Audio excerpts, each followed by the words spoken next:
Cerita yang famous hari ini kita boleh baca di Wikipedia adalah tentang Ronald James Reed. Beliau merupakan seorang gas attendant ataupun tukang isi minyak selama 25 tahun di salah sebuah stesen minyak di Amerika Syarikat sebelum beliau menjadi janitor ataupun tukang sapu selama 17 tahun. Jadi kisah tersebut macam biasa je kan? Tiada apa-apa yang istimewa pun. Tetapi pada 2014 sewaktu James Reed meninggal dunia pada umur 92 tahun, barulah dunia dan juga media mengetahui bahawa Ronald James Reed ni merupakan seorang hartawan dan juga seorang dermawan yang telah meninggalkan sejumlah wang sebanyak 8 juta USD ataupun sebanyak 34 juta ringgit Malaysia pada hari ini. Wang tersebut dibahagikan kepada 3 bahagian, 2 juta diberikan kepada keluarga dan anak angkatnya, 1.2 juta diberikan kepada perpustakaan di Amerika Syarikat dan akhir sekali 4.8 juta disedekahkan ataupun diberikan kepada hospital dekat sana. Jadi sebenarnya apakah rahsia ataupun muslihat yang dimiliki oleh Ronald James Reed ni? Sebenarnya tiada apa-apa muslihat.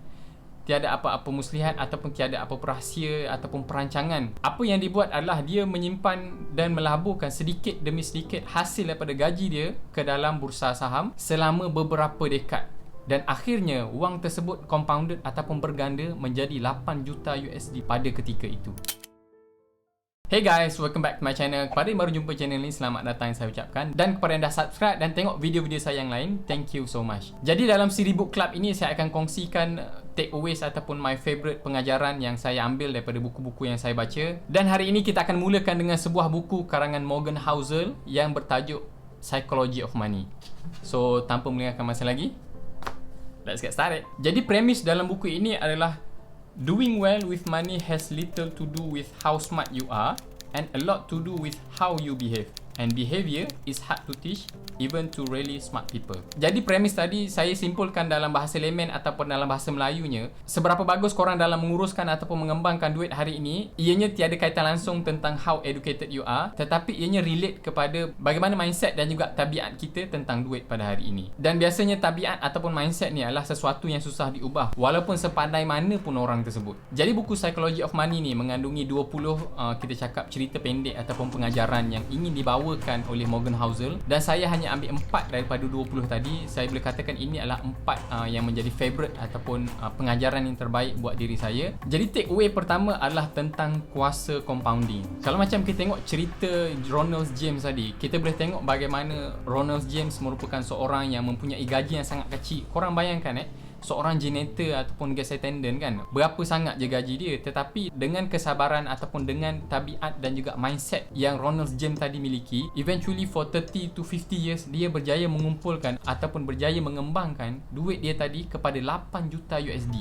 So that one is sangat banyak. Sebenarnya kita sendiri boleh create ataupun mencipta keadaan tersebut dengan syarat kita kena bersabar dan kita kena ada mindset yang betul dan kita kena yakin tentang kuasa of compounding tadi. In fact, kalau kita tengok kekayaan Warren Buffett hari ini, ianya bernilai 100 bilion ringgit.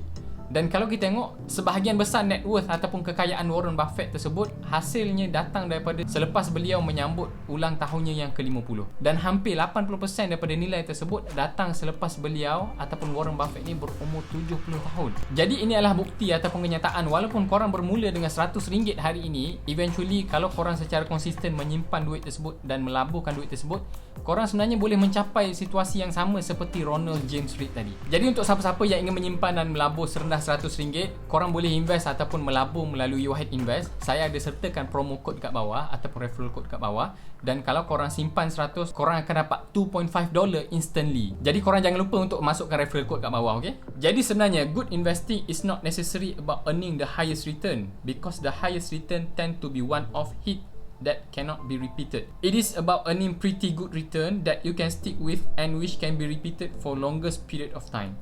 That's when compounding run wild. Takeaway seterusnya adalah apa itu cukup. Pernah tak kita terfikir kenapa orang-orang macam dah kaya gila ataupun politician yang macam dah mempunyai kuasa dan juga memiliki duit yang banyak sanggup untuk mengambil risiko ataupun melakukan perkara yang tak bermoral semata-mata untuk menggandakan kekayaan lagi. In fact, sebenarnya penambahan duit tadi sebenarnya dia tak perlu pun. Tetapi kenapa benda tu adalah sesuatu yang normal untuk kita tengok pada hari ini? Ianya tak lain tak bukan adalah buku ini meng-highlightkan tentang dua perkara. Pertama adalah berkenaan dengan social comparison. Kalau kita tengok situasi social comparison is a real thing dan ianya boleh menjadi sesuatu yang sangat bahaya. Contoh social comparison yang kita boleh tengok hari ini adalah sebagai contoh, korang merupakan seorang graduan ataupun seorang eksekutif muda yang mungkin korang punya gaji tahunan sekitar dalam 50,000.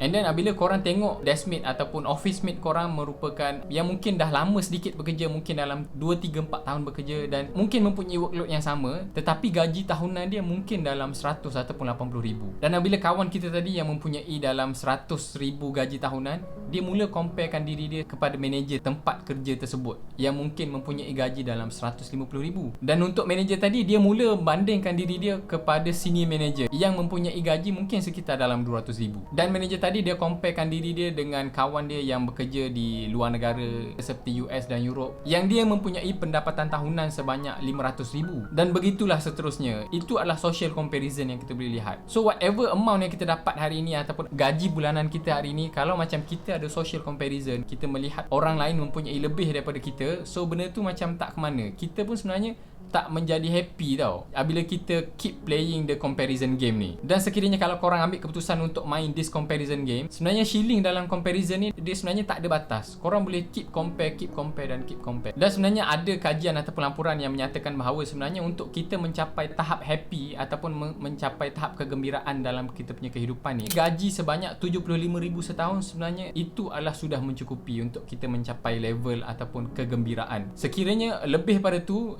dia dah jadi statu ataupun pertambahan gaji lagi dalam nilai tersebut, dia tak menambah a very significant effect. Antara contoh yang saya boleh ambil adalah sekiranya kita makan nasi, kita sampai satu tahap kalau kita makan lagi, kita akan muntah balik whatever yang kita makan. Ataupun kalau kita makan lagi, ianya boleh membawa mudarat ataupun mungkin kita akan dimasukkan kepada hospital.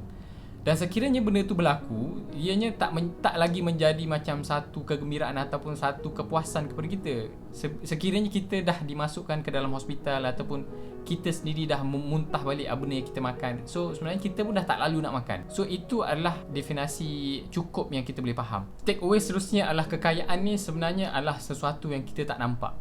Kalau macam kita tengok kawan kita ataupun ada saudara mara kita memandu ataupun membeli kereta yang mungkin berharga dalam sekitar RM100,000, apa yang kita boleh tengok adalah dia sebenarnya mungkin kaya, tetapi fakta yang kita boleh tengok adalah sebenarnya duit ataupun net worth yang dia ada sebenarnya ia dah berkurang sebanyak RM100,000. Ataupun apa yang kita boleh katakan adalah sebenarnya dia dah berhutang sebanyak RM100,000 daripada pihak bank, eventually mengurangkan net worth ataupun whatever kekayaan dia tu sebanyak RM100,000. Itu adalah sebenarnya fakta yang kita boleh nampak. Fakta sama ada dia kaya ataupun tak kaya, itu adalah sebenarnya kita tak tahu kerana kita tak nampak dia punya bank statement ataupun kita tak nampak dia punya brokerage statement, kita tak nampak aset ataupun pelaburan-pelaburan yang dia ada. Apa yang kita nampak adalah RM100,000 tadi dah berkurang daripada amount yang dia ada pada ketika itu. Kita sering menilai berdasarkan benda yang kita nampak, sedangkan realiti sebenarnya adalah perkara yang sebaliknya. Bila orang cakap dia ingin jadi kaya, sebenarnya apa yang dimaksudkan adalah dia ingin berbelanja sebagaimana orang kaya, dan itu adalah opposite ataupun berlawanan daripada apa yang jutawan tu sendiri. Sekiranya kita berbelanja berjuta-juta ringgit, sebenarnya itu sebenarnya mengurangkan kita punya kekayaan, ataupun itu adalah langkah yang paling afdal ataupun langkah yang paling tepat untuk kita menjadi daripada jutawan kepada tak ada apa-apa langsung. There is no faster way to feel rich than to spend a lot of money on real nice thing. But the way to be rich is to spend money you have and to not spend money you don't have. It's really that simple. Langkah yang terbaik untuk kita menjadi kaya adalah kita tak spend ataupun kita tak belanjakan duit yang kita ada. Instead of kita kumpul duit tersebut sehinggalah kita mempunyai amount yang banyak. Sebenarnya itu adalah definisi sebenar kekayaan. Bukannya kaya ni bermaksud kita berbelanja jutaan ringgit kepada benda, kereta dan juga benda-benda yang lain kan. So sebenarnya benda tu kalau macam kita buat secara berterusan, sebenarnya kita mengarahkan diri kita menjadi seorang yang apa kerana. Dan last but not least adalah kita kena identify apa permainan ataupun game yang kita nak main. Jadi sebenarnya kita ada dua jenis permainan. Pertama adalah long term game ataupun short term game. Apa yang dimaksudkan dengan short term game ni, biasanya individu ataupun orang tu dia ingin cash out ataupun merasa duit ataupun keuntungan dia tu dalam tempoh masa yang singkat. Contoh katakanlah dia invest duit dia hari ini, mungkin esok ataupun lusa dia dah nak cash out duit ataupun pulangan yang dia ada. Biasanya golongan ni adalah dia kita boleh panggil sebagai trader ataupun speculator, sebab dia mengambil keuntungan based on pergerakan harga saham yang sangat cepat lah. Dan untuk short term game ni, antara kekurangan dia adalah kita sebenarnya sacrifice tenaga, fikiran dan juga duit kita untuk sesuatu keuntungan dalam tempoh masa yang sekejap. Benda tu sebenarnya macam akan menjadikan diri kita ni macam fatigue ataupun penat penat tau. Sebab apa? Sebab kita nak kena ambil tahu a lot of thing dalam tempoh masa yang sekejap. Sedangkan kalau macam kita bermain long term game ni, kita boleh tengok bagaimana Ronald James Reed tadi melaburkan sedikit duit dia, walaupun bermula dengan sedikit, eventually duit dia tu boleh menjadi sampai jutaan ataupun 8 juta ringgit. Ataupun kita boleh tengok tadi kisah yang saya kongsikan adalah Warren Buffett, bagaimana kekayaan dia tu bermula daripada kecil, iaitu dia start invest ataupun start melabur pada umur 10 tahun. Akhirnya pada hari ini ketika berumur 90 tahun, kekayaan ataupun net worth dia tu bernilai 100 bilion ringgit. Dan still Warren Buffett hari masih lagi duduk di sebuah rumah yang biasa-biasa je. Tak ada macam beli rumah yang jutaan ringgit. Masih lagi tinggal di rumah yang dia beli mungkin 30 ke 40 tahun dulu. Masih lagi memandu kereta yang biasa yang dia beli mungkin 10 ataupun 20 tahun lepas. Itu adalah orang yang bermain long term game. Kita boleh panggil sebagai investor ataupun pelabur lah. Jadi apa yang saya cakap tadi, identify permainan ataupun game apa yang korang nak main. Sama ada korang nak jadi trader ataupun speculator yang bermain short term game, ataupun korang nak menjadi investor yang bermain long term game yang result ataupun hasilnya adalah lebih lumayan. Dan once kita dah pilih permainan yang kita nak main, kita sebenarnya tak boleh terpengaruh ataupun kita jangan